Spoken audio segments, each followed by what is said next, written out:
ब्रह्मा गुरु विष्णु गुरुर्देवो महेश्वरः गुरुर्साक्षात् परम ब्रह्म तस्मै श्री गुरुवे नमः। आज की कथा में दुर्योधन ने कपट करके धर्मराज को जुए का आमंत्रण दिया।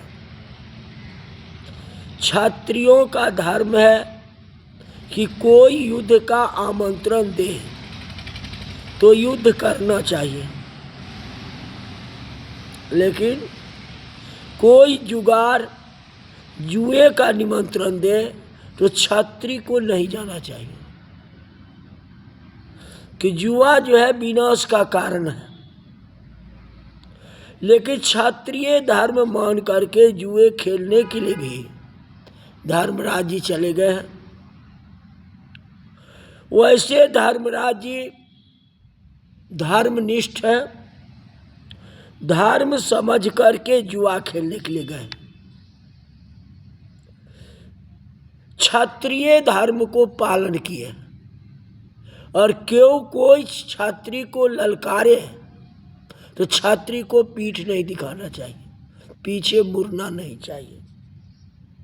तो अपना धर्म समझ करके जुआ खेलने के लिए गए हैं। लेकिन यहाँ जुआ नहीं है, कपट से जुआ खेला जाता है। खेलता कौन है? दुर्योधन। दुर्योधन को विचार देने वाला कौन है? तो उसकी मामा शकुनी। धर्मराज सत्यवादी है, जो सत्य मार्ग पर चलता है तो भगवान उसकी परीक्षा लेते हैं। आखिर पांडवों की हार हुई है, पांडव को वन में जाना पड़ा। पांडवों ने निश्चय किया कि वासना का विनाश करने के लिए भगवान ने वन में भेजा है। घर में रह करके वासना का विनाश करना बहुत कठिन है। गृहस्थ के घर में काम के परमाणु घूमते हैं, वे वासना को जागृत करते हैं। घर में वासना का विनाश नहीं हो सकता। वासना का विनाश करने के लिए थोड़े दिन जंगल में रहने की जरूरत होती है। जंगल में रह करके जो तपस्या करता है वही वासना का विनाश कर सकता है। 12 महीना में 1-2 मास जंगल में रहना चाहिए। 12 मास जो घर में ही रहता है वह वासना का शिकार हो जाता है। पांडवों ने ऐसा माना है कि राजमहल में लौकिक सुख मिला है, अब अलौकिक आनंद देने के लिए भगवान ने जंगल में भेजा है। वास्तव में पांडव मन को शांत रख के भक्ति करते हैं। वनवास परिपूर्ण होने के बाद राज मांगते हैं। दुर्योधन ने कहा कि युद्ध के बिना कुछ देने वाला नहीं हो, सुई के नोक के बराबर नहीं दे सकता। कौरव पांडवों का युद्ध तय हुआ। इस युद्ध में किसी का भी पक्ष लेने के लिए बलराम जी की इच्छा नहीं थी। बलराम जी महाराज द्वारिका छोड़ के यात्रा करने के लिए निकल गए। बलराम जी का यात्रा का वर्णन भागवत में बहुत आया है। 4 धाम है और 7 पुरी। 7 पुरी में 3.5 पुरी शिव जी का है और 3.5 पुरी है विष्णु भगवान की है। जैसे अयोध्या, मथुरा और द्वारिका, ये 3 के मालिक विष्णु भगवान हैं। और काशी, उज्जैन और मायापुरी मतलब हरिद्वार, इन तीनों को मालिक शिव है। और 7वीं पुरी कांची है। कांची के 2 भेद हैं, शिव कांची और विष्णु कांची। विष्णु कांची में वरदराज महाविष्णु है और शिव कांची में अमरनाथ महादेव है। 3.5 मिलकर के सप्तपुरी होती है। बलराम जी विधि पूर्वक यात्रा करते हैं। बलराम जी की यात्रा वर्णन बहुत किया गया है। नैमिषारण्य तीर्थ के साथ सत्संग किए। बलराम जी की लीला दिव्य है। महाभारत के युद्ध में नहीं आए। जब तक महाभारत हुई है तब तक ये यात्रा में निकल गए। अब बलराम और कृष्ण दोनों रहते हैं तो महाभारत किन साइट नहीं हो सकती थी, क्योंकि बलराम की बात श्री कृष्ण जी मानते थे। अब बलराम जी जो कहते वो करते। और दुर्योधन जब बलराम जी का चेला था, इसलिए बलराम जी जो है तीर्थ यात्रा में चले गए। इधर महाभारत की युद्ध हुई है। महाभारत युद्ध के बाद सुदामा जी का मिलन हुआ है राजा परीक्षित ने। सुखदेव जी महाराज ये प्रश्न किए, जो श्री कृष्ण भगवान की कोई मधुर कथा सुनने की इच्छा है। ये तो सारे सुन लिए, केवल श्री कृष्ण भगवान के मधुर कथा सुनने की इच्छा है। श्री कृष्ण कथा में मुझे तृप्ति नहीं होती है। श्री कृष्ण कथा में मुझे तृप्ति नहीं होती है। मेरे श्री कृष्ण की कोई मधुर लीला का वर्णन कीजिए। तो कृष्ण कथा में राजा का प्रेम देख के सुखदेव जी महाराज प्रसन्न हुए। श्री कृष्ण का हृदय में दर्शन करते हैं और आत्म स्वरूप में नारायण का दर्शन करते हैं और प्रेम में हृदय पिघला है। मेरे भगवान अति उदार है। जीव को भगवान के स्वरूप का ज्ञान नहीं है। भगवान के स्वभाव को जीव जानता नहीं है, इसलिए जगत के पीछे पड़ता है। जिसको भगवान का ज्ञान हुआ है वह भगवान के पीछे दौड़ता है। भगवान बड़े उदार है, अतिशय प्रेम करते हैं।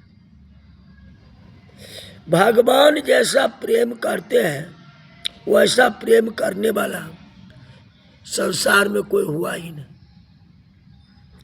श्री कृष्ण को कोई स्वार्थ नहीं है तो भी जीव के साथ प्रेम करते हैं। श्री कृष्ण अति उदार है। श्री कृष्ण के साथ जो प्रेम करता है उसको श्री कृष्ण कृष्ण बना देते हैं। पूर्णस्य पूर्णमादाय पूर्णमेवाय वशिष्यते। जीव अपूर्ण है और श्री कृष्ण पूर्ण है। जो जीव श्री कृष्ण के साथ अतिशय प्रेम करता है उसको श्री कृष्ण बना देते हैं। भगवान अति उदार है। भगवान जब देते हैं तो भगवान को संकोच नहीं होता है। कोई जीव जब देता है तो संकोच रखता है, अरे मैंने इसको इतना दे दिया। ये भगवान को संकोच नहीं होता है, जीव को संकोच होता है। मैं बहुत दान दे दिया, मेरे घर में कहीं कम नहीं हो जाए, मेरे बच्चे के लिए कुछ रहेगा या नहीं। भगवान को ऐसी शंका नहीं होती। भगवान परिपूर्ण है, जीव को परिपूर्ण बनाते हैं। भगवान परिपूर्ण ही रहते हैं। भगवान को कभी कमी नहीं आती है और किसी को कमी नहीं आती है, लेकिन लोगों के मन में लगाता है। धन देने से धन न घटे, जो सहाय रघुबीर। घटी नहीं होती है, लोगों के मन में लगा रहता है, भगवान के मन में नहीं लगा रहता है। भगवान देते हैं तो छप्पर फाड़ के देते हैं। किसी भी श्रीमान को आप बहुत चाकरी करें तो श्रीमान आपको 16 आना यानी 100% भाग नहीं देगा। अति उदार होगा तो 50% आपको दे देगा। 100% कोई जीव देने के लिए तैयार नहीं है। जो जीव श्री कृष्ण के साथ अतिशय प्रेम करता है उसको परमात्मा बना देते हैं। कृष्णासीत सखा काश्चित ब्राह्मणो ब्रह्मवीतमः विरक्त इंद्रियार्थेषु प्रसन्न आत्मा जितेंद्रिया। भगवान श्री कृष्ण के बाल मित्र सुदामा, देवकी कथा सुखदेव जी महाराज ने बहुत प्रेम से की है। श्री कृष्ण के बाल मित्र जो है सुदामा जी है। सुदामा जी अतिशय गरीब हैं। गरीब तो हैं किंतु सुदामा जी महाज्ञानी हैं। सुदामा जी ने ऐसा निश्चय किया है जो ज्ञान का फल पैसा नहीं है, ज्ञान का फल परमात्मा है। जो मूर्ख है वह भी पैसा कमाता है। पापी के हाथ में पैसा जाता है। अपने ज्ञान का उपयोग में पैसे लिए नहीं करूंगा, अपने ज्ञान के उपयोग में परमात्मा के लिए करूंगा, अपना लिए नहीं करूंगा।